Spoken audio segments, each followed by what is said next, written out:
Hello students, welcome to science class. Today we will do chapter 1 Our Environment of class 6. We will do topic abiotic environment. In last video we discussed about biotic components, right? Now in this video we will discuss about various types of abiotic components. So let's start. Abiotic components. Abiotic. Abiotic means which is not living, right? So these are the physical conditions and non-living materials which affect growth, maintenance and reproduction of living components. And these can interact with each other. Like I told you in my last videos that environment includes living as well as non-living components. When these two components interact with one another, environment forms, right? So water, light, temperature, soil, rocks, etc. These all are the non-living components, and these are examples of abiotic components. These non-living components form physical or abiotic environment in nature. So let's discuss one by one. Coming to first component, water.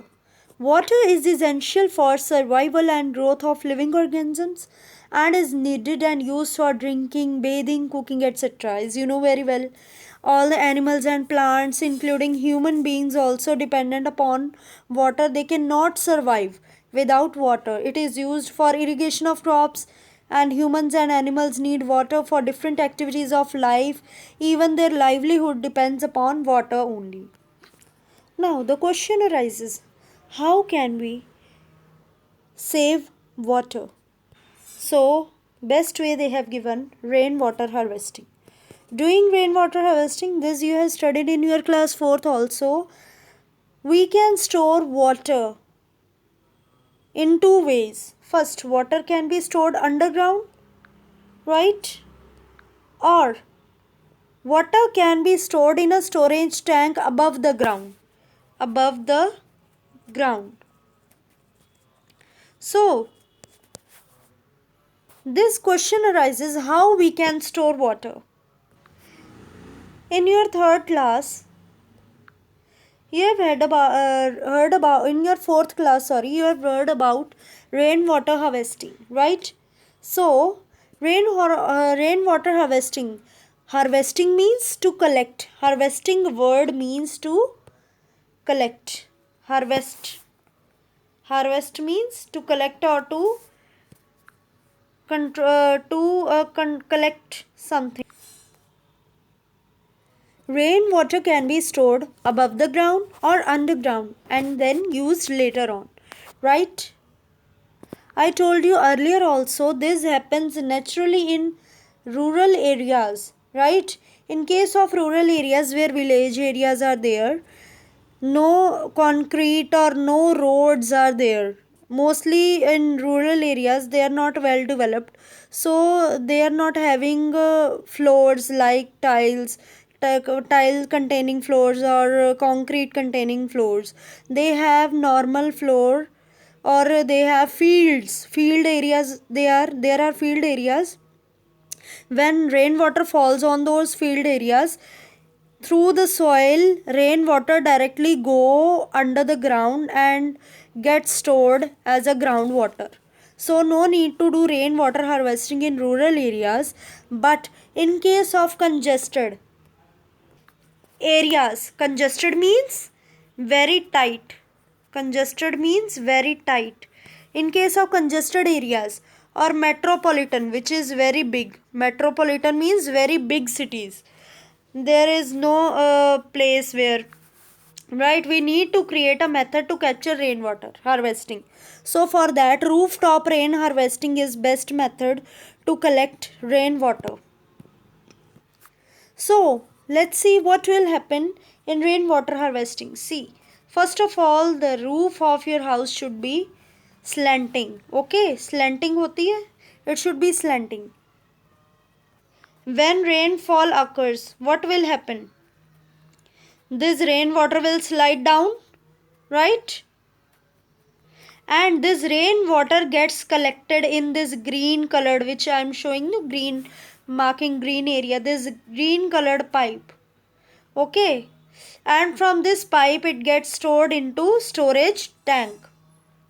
On the other hand, rainwater gets collected in underground source also. See here, the water coming down through the pipes, and it's going into the underground storage tank, which seeps slowly into underground water table, right? So I told you earlier that water can be stored in two ways. One, in the storage tank, which is present above the ground, and in the second one, which is present below the ground or underground storage tank. So, rainwater harvesting can supplement the requirements of water in cities and to raise the subsoil water level. Subsoil water level means, suppose this is a ground, right? And this is a topsoil layer. Topsoil layer, this is a topsoil layer, and beneath this, the layer of the soil is known as subsoil. That layer is known as subsoil. Okay, so beneath this water, the water present beneath this is known as underground water. Underground water. If rainwater is not corrected, it flows down in the river situated far away through the drains and is not available for immediate use. So, rainwater that falls on the roads or concrete areas where the floor is made up of a hard material or concrete is there on the floor, there drains are there, sewerage system is there around our in our metropolitan city. We live in city, right? So we all know that there is a sewerage system in our cities, and there are roads made up of concrete. So when there is rain, there is heavy rainfall, the whole rainwater goes directly into drains. So this rainwater that falls on untreated ground means which is not made up of concrete, or without concrete, or simple floor which is containing soil, like in field, जो fields में floor होता है उस तरह का floor.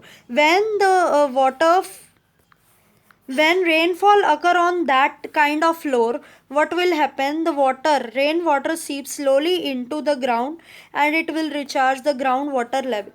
Right? Other innovative ideas can also be used. Once again, you can see in this picture procedure of rainwater harvesting. See, these drops are falling down on the roof of a house, and it gets collected in this pipe which is situated on the sides of this roof, and through this pipe it gets collected in the storage tank.